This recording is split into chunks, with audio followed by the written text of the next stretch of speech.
लोगों ने वहाँ जो विकलांग आए थे, हाँ हाँ, विकलांगों से कोई खतरा नहीं था, विकलांगों को नहीं अंदर घुसने दिया गया, मंच पे नहीं जाने दिया गया। जी कुशवाहा जी। गोपाल राय जी, सारा मीडिया देख रहा था, सारा आवाम देख रहा था। हमारी फोर्स ने आपको, केजरीवाल साहब को, आप सभी को वो सुरक्षा दिया जो राष्ट्रपति के आने पर होती है। भारी सुरक्षा व्यवस्था की गई थी और मीडिया ने भी कैमरे से दिखाया है कि जो कांग्रेस के लोग काले झंडे दिखा रहे थे उनको खदेड़ने का कई जगह काम किया है। कहीं पर यह नहीं लगा कि विकलांगों को रोका गया है। विकलांगों ने जाकर के मंच में भाषण भी किया है, ये सभी ने देखा है। तो इस तरीके की बात करना उचित नहीं है। नहीं, बहुत सारे लोगों को मैं कह रहा हूँ कि पुलिस ने ऐसा क्यों किया, ये तो आप समझ पाएंगे और पूछ पाएंगे। बहुत सारे विकलांगों को वहाँ नहीं घुसने दिया गया। मंच से मुझे खुद बार बार पुलिस के लोगों से निवेदन करना पड़ा, फिर भी बहुत सारे विकलांग वहाँ नहीं जा पाए।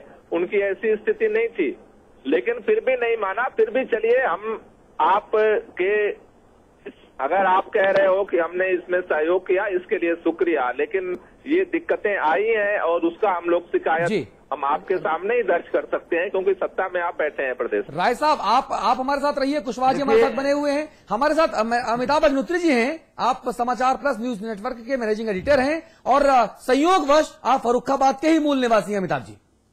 गोपाल जी नमस्कार। हाँ नमस्ते। फर्रुखाबाद कैसा लगा? फर्रुखाबाद तो राम मनोहर लोहिया की धरती है। अभी तो क्रांतिकारी ऊर्जा दिखी आज बहुत यहाँ। सलमान खुर्शीद वहां से लोकसभा के सदस्य हैं। सलमान खुर्शीद के खिलाफ जमीन पर आपको कितना गुस्सा नजर आया आम आदमी में? नहीं, काफी गुस्सा। शुरू में तो हमें नहीं समझ में आ रहा था, लेकिन जब विकलांगों ने जो प्रदेश भर से जो आए थे तो मंच तक किसी तरह से पहुंच पाए, उन्होंने जब आप बीती सुनाई, लोगों में काफी उबाल था। मतलब लोगों को गुस्सा भी था और शर्म भी थी, क्योंकि ये आदमी, ये देश में नहीं कोई सोचता है कि मतलब इस तरह से इतना एक का कानून मंत्री और इतना एक व्यक्ति इस तरह की घटनाओं में, इस तरह की हेराफेरी में, इस तरह के फर्जीवाड़े में शामिल रहेगा। तो फर्रुखाबाद के लोगों को थोड़ा शर्म भी लग रही थी और गुस्सा भी लग रहा था। जी। तो गोपाल राय साहब, अब मुझे यहां से ये समझाइए, अब आगे क्या? क्योंकि अब आप लोगों ने और अरविंद केजरीवाल साहब की जो एक लाइन थी कि हम यहां पर आए हैं, भाषण कर रहे हैं, रात के ट्रेन से जाएंगे, खुर्शीद साहब को जो करना हो कर लें। ये एक लाइन ही इतनी पंचिंग, इतना सॉलिड पंच था कि आप एक केंद्रीय मंत्री के, विदेश मंत्री के घर में, उसके मोहल्ले में घुस के ये बात कहे आओ, और ये तब जब वो मंत्री व्यक्तिगत तौर पर चुनौती दे रहा हो। अब आगे क्या देख रहे हैं? नहीं, देखिए, ये तो सारी बातें हम लोग आमतौर पर ये सब नहीं करते हैं, लेकिन जिस तरह से सरकार ने और जिस तरह से मंत्री साहब ने जिस तरह का उन्होंने बड़बोलापन दिखाया, इसलिए इन सारी चीजों बातों को कहना पड़ा। और जिस तरह से यहाँ उनके लोग बार बार इस तरह की बयानबाजी कर रहे थे, लेकिन हमें लगता है कि अभी आज जो खुलासा हुआ है और जिस तरह से विकलांगों ने मंच पे आकर के खुलेआम अपनी आप बीती रखी है, मीडिया के माध्यम से सरकार, प्रधानमंत्री, सोनिया गांधी, राहुल गांधी सब देख रहे होंगे। मुझे लगता है कि अभी एक बार पुनर्विचार कांग्रेस को करना चाहिए और ये जो उन्होंने सलमान खुर्शीद को जिस तरह के अहंकार में विदेश मंत्री बनाया है, इसका अहंकार को पीछे हटना चाहिए, नहीं तो देश इनके अहंकार को चकनाचूर कर देगा। और 26 नवंबर को हम लोग जंतर मंतर पे फिर देश इकट्ठा हो रहा है, वहां से एक क्रांति का बिगुल बजेगा। गोपाल भाई, आरोप लगातार लगते रहे हैं कि अरविंद केजरीवाल जैसे आंदोलन के वक्त थे, अब वैसे राजनीतिक दल बनाने की इस प्रक्रिया में नहीं रहे। लोग ये कहते हैं, जो केजरीवाल साहब को करीब से जानते थे, उनमें एक मैं भी शामिल हूं, डॉक्टर कुमार विश्वास, केजरीवाल साहब, मनीष सिसोदिया तो खैर मेरे साथ टीवी पत्रकार ही थे, हम सब लोग एक पूरी टीम के तौर पे लगातार काम करते थे। अब सब लोगों का ये मानना है कि कहीं ना कहीं केजरीवाल साहब में एक अहंकार आ गया है। इस पर आपकी व्यक्तिगत टिप्पणी चाहूंगा मैं। ऐसा है कि आप जिन चीजों की वजह से कैसे ये कह रहे हैं मुझे नहीं पता। हाँ। इस देश के अंदर जितने सामाजिक कार्यकर्ता हैं और राजनीतिक कार्यकर्ता हैं, उनमें अकेले अरविंद केजरीवाल हैं जो अकेले चप्पल चटकाते हुए सड़क पे कहीं जा सकते हैं, आ सकते हैं, मिल सकते हैं, बात कर सकते हैं और प्रधानमंत्री और अनिल मुकेश अंबानी से भी आंख से आंख मिला करके लड़ सकते हैं। ठीक बात है। आंदोलन के समय भी हम लोगों का एक ही मकसद था कि हम न डिगेंगे, न बिकेंगे, न झुकेंगे, और आज भी हमारा एक ही व्यवहार है कि न हम बिकेंगे, न झुकेंगे, न डिगेंगे। कोई परिवर्तन नहीं आया है। आंदोलन जिस मकसद के लिए था वो मकसद हमारा अभी अधूरा है। जब तक वो नहीं पूरा होता है, सिस्टम नहीं चेंज होता है, ये लड़ाई जारी रहेगी। कई मित्रों को शिकायत है और वो हो सकती है क्योंकि परिस्थितियों में बहुत सारी दिक्कतें आती हैं। बहुत सारे मित्रों में जितनी सहजता से हम पहले बैठ पाते थे आज नहीं बैठ पा रहे हैं क्योंकि युद्ध की तरह हम लोग लड़ रहे हैं। 2 अक्टूबर के बाद से एक युद्ध छिड़ा है। पहले तो एक आंदोलन और गोपाल भाई आप बिल्कुल सही कह रहे हैं क्योंकि मैं मनीष सिसोदिया जी के साथ 2003-2004 में टेलीविजन की स्क्रीन शेयर करता था। हम लोग साथ में न्यूज एंकरिंग करते थे। कुमार विश्वास जी के साथ लंबा व्यक्तिगत संबंध रहा है मेरा, केजरीवाल साहब के साथ भी रहा है। मैं अगर इन तीनों शख्सियत को जो आपके आंदोलन के एकदम लीडर्स हैं, अगर मैं इन तीनों व्यक्तियों की शख्सियत को नापूं व्यक्तिगत तौर पे, तो कहीं ना कहीं जो आरोप हैं उनमें ज्यादा ना सही 2% का ही सही, लेकिन दम दिखता है। नहीं, आपको दिखता है तो मैं आपकी बात को काट कैसे सकता हूँ। आप अपने नजरिए से अपने अनुभव के आधार पर परखे होंगे। हाँ। लेकिन जिन पैमानों के आधार पर देश परख रहा है इस टीम को, हाँ। कि बड़े बड़े आंदोलन, बड़ी बड़ी पार्टियों ने, हाँ। इस देश की सत्ता पूंजी तंत्र से समझौता कर लिया, हाँ, हाँ। लेकिन यह टीम अपने वादों पर, अपने संघर्ष पर, अपने इरादों पर टिकी हुई है। लगातार चारों तरफ जूझ रही है, लगातार चुनौतियों का सामना कर रही है और जनता की आवाज को बंद कर रही है। हमें लगता है कि ये बात महत्वपूर्ण है जिसको रेखांकित करना चाहिए। ठीक बात। व्यक्तिगत तौर पर तो हमारे भी बहुत सारे मित्र हैं जो पुराने, उनसे फोन नहीं उठता है तो उनको दिक्कत होती है। हाँ, हमें भी होती है, लेकिन अब प्राथमिकता तय करना पड़ता है। अब मुझे फर्रुखाबाद आना है तो मैं कल दोपहर से ही निकला हूँ। दिन भर चले हम लोग, रात में चले, अभी फिर कार्यक्रम खत्म हुआ, फिर चल दिए सड़क पे। अच्छा राय साहब एक गोपाल भाई एक आखिरी सवाल और, अन्ना हजारे जी की एक तस्वीर कानपुर में एक पोस्टर में लगी थी, उसको भी लेके लोगों ने बड़ा विवाद खड़ा किया। नहीं, वो पता नहीं, मुझे आइडिया नहीं कि कौन है, क्योंकि देखिए ऐसा है कि अभी देश भर में ऐसे बहुत सारे जगह जगह पे ग्रामीण अंचल में आज साथी हैं जो लोग अन्ना को और इस आंदोलन को हम लोगों को अलग करके नहीं देख पाते हैं। उनकी भावनाएं जुड़ी हैं। हमने तो देश भर के साथियों से अपील की है कि अन्ना का बात हमारे लिए सर्वोपरि है, लेकिन फिर भी अब किसी के दिल में किसी के लिए लगाव है तो उस सबको तो आप निकाल पाएंगे, कहना मुश्किल है। ठीक बात आप कह रहे हैं। बहुत बहुत धन्यवाद गोपाल राय भाई, बहुत शुक्रिया आपका समाचार प्लस से बात करने के लिए, बहुत धन्यवाद आपका।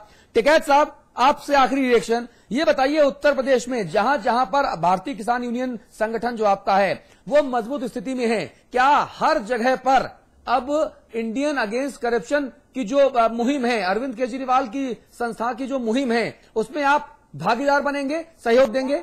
हमारा वो नहीं है, हमारा तो अपना संगठन है, नॉन पॉलिटिकल संगठन है। हाँ। हमारे अपने ही प्रोग्राम बहुत है। अभी हमारा प्रोग्राम यहाँ पे मेरठ में जो ये NH है, यहाँ पे जो टोल है इसमें अवैध वसूली हो रही थी, 2300 करोड़ रुपया यहाँ ज्यादा ले लिया। हमारा धरना यहाँ चला हुआ है, टोल पूरा फ्री चला हुआ है। हमारे अपने प्रोग्राम है, इनके साथ में हमारा कोई प्रोग्राम नहीं है। ठीक है टिकैत साहब, बहुत धन्यवाद आपका समाचार प्लस से बात करने के लिए। कुशवाहा जी, आप कितनी भलमनसाहत कर लीजिए, जैसा आप कह रहे हैं आपकी सरकार कहती है, लेकिन फिर भी वो कहते हैं ना, नेकी कर और दरिया में डाल, ये क्यों होता है? और आपके साथ कुछ ज्यादा ही होता है। देखिए एक बात अब निश्चित कर दूं आपको अनु जी, जो हमारा काम है और समाजवादी पार्टी का काम है वो हम लोग करते हैं और सकारात्मक करते हैं। आपने देखा भ्रष्टाचार के खिलाफ जिस भी व्यक्ति ने आवाज उठाई, चाहे बाबा रामदेव जी रहे हों, चाहे अन्ना हजारे जी रहे हों, चाहे केजरीवाल रहे हों, सभी का हम लोगों ने स्वागत किया है, क्योंकि समाजवादी पार्टी भ्रष्टाचार के खिलाफ है और सख्त खिलाफ है। सबसे पहले तो मैंने यही कहा था कि आप यहां से आकर के अपना आंदोलन शुरू करें, हम समर्थन करेंगे। और जो भ्रष्टाचार में लोग लिप्त हैं या पार्टियां जो भ्रष्टाचार में लिप्त आप जो कह रहे हैं बिल्कुल सही कह रहे हैं, लेकिन मेरे पास जो जानकारी आई है, हो सकता है कि ये जानकारी आगे आने वाले दिनों में अधिकृत तौर पर सही भी साबित हो। कहा यह जा रहा है कि अब टीम केजरीवाल अलग अलग राज्यों में क्षेत्रीय दलों के ऊपर भी निशाना साधेगी और 203 ऐसे नेताओं की सूची तैयार की है टीम केजरीवाल ने, उनकी रिसर्च टीम ने, जिसमें IIM और IITs के लोग भी हैं, वकील भी हैं, मैनेजमेंट के लोग भी हैं। उस 203 लिस्ट में जो है, लोगों की लिस्ट में समाजवादी पार्टी के कम से कम 4 से 7 नेता हैं जिनके खिलाफ आने वाले दिनों में टीम केजरीवाल हल्ला बोल सकती है। क्या तब भी आपका यही रुख रहेगा, यही लिबरल भाषा का इस्तेमाल करेंगे तब भी? देखिए नहीं, ये बिल्कुल स्पष्ट है। मैं आपको बता दूं, अब जैसे केजरीवाल के ऊपर भी बहुत आरोप लगे, वो सफाई से अपना निकल गए, उसी तरीके से हमारे दल में किसी व्यक्ति के ऊपर, क्योंकि भ्रष्टाचार के खिलाफ वो लड़ाई लड़ रहे हैं, तो उनका स्वागत होगा। हमारे दल में भी कोई एक भ्रष्टाचारी है और उसके ऊपर उंगली उठती है तो वो अपनी सफाई रखेगा और बड़े सफाई से वो लोग निकलेंगे, ये आपको निश्चित कर देना चाहता हूँ। क्योंकि समाजवादी में जो अब तक लगे हैं आरोप ही लगे हैं, कोई तथ्य नहीं है। और निश्चित रूप से समाजवादी के नेता भी उसी तरीके से निकलेंगे जैसे केजरीवाल निकल गए हैं। ठीक है, केजरीवाल के ऊपर बहुत आरोप लगे थे। नहीं, आरोप देखिए क्या होता है ना कुशवाहा जी, आरोप लगाना ये तो ठीक बात है, लेकिन जब तथ्यों के साथ आरोप लगे कि साहब देखिए फलाने व्यक्ति का ये बैंक अकाउंट है, ये दस्तखत है, इतने करोड़ का ट्रांजैक्शन हुआ, इतनी कंपनी बनी, इसमें बोर्ड ऑफ डायरेक्टर है, इसमें अध्यक्ष, इसमें मेंबर है, ये सेबी की रिपोर्ट है, ये कंपनी बोर्ड के नियम है, तब मामला ज्यादा संगीन होता है। आप मेरे ऊपर आरोप लगा दीजिए कि अतुल जी ने मुझसे 1 करोड़ रुपए ले लिए, तो कौन मानेगा? लेकिन अगर आप सबूत दिखाएंगे तो लोग मानेंगे ना। ये परसेप्शन, आरोप विद सबूत होए तो परसेप्शन चेंज हो जाता है, ये मैं कह रहा हूं। देखिए अनूप जी, ये बिल्कुल आप सही कह रहे हैं।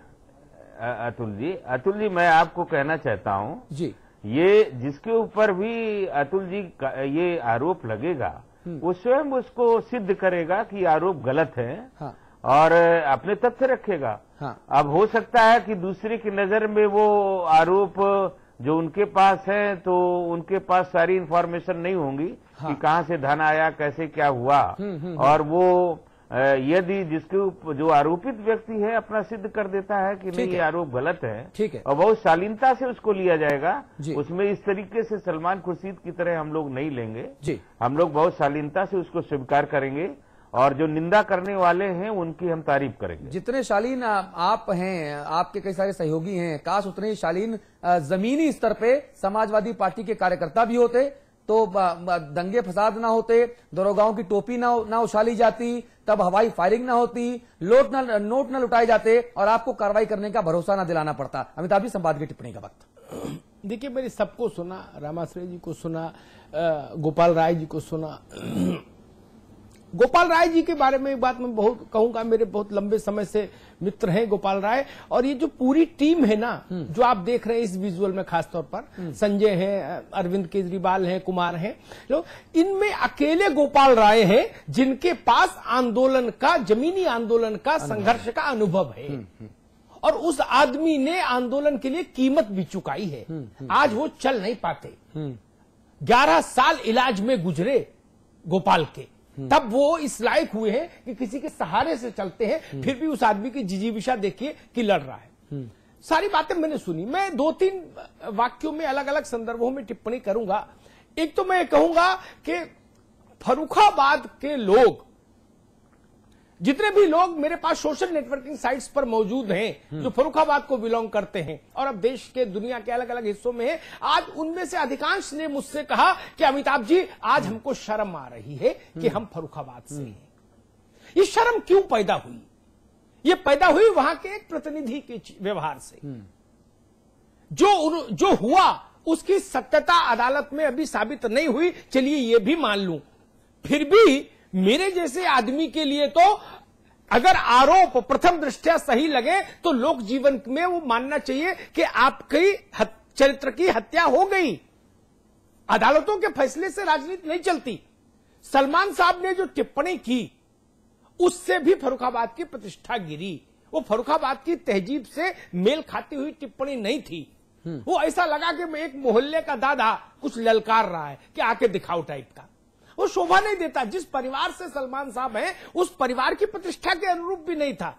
जिस परिवार के वो उत्तराधिकारी हैं, चाहे ननिहाल पक्ष ले ले, चाहे उनके बाबा का पक्ष ले ले, सुल्तान आलम खां का और जाकिर हुसैन का, किसी पक्ष को ले लीजिए। दूसरी बात मैं कहूंगा कि अरविंद केजरीवाल अंबानी पर आरोप लगाएं तो लोगों को उसमें भरोसा करने में कुछ दाएं बाएं लग भी सकता है कि इनका भी कोई लोभ लालच हो सकता है, कोई इनका भी खेल हो सकता है। ठीक है, लेकिन जब वो विकलांग बोलता है कि जी हमको साइकिल नहीं मिली, मुझे नहीं पता मेरा नाम लिस्ट में कैसे डाल दिया, तो इसको कैसे ये देश नकार देगा? ये देश बहुत इमोशनल है।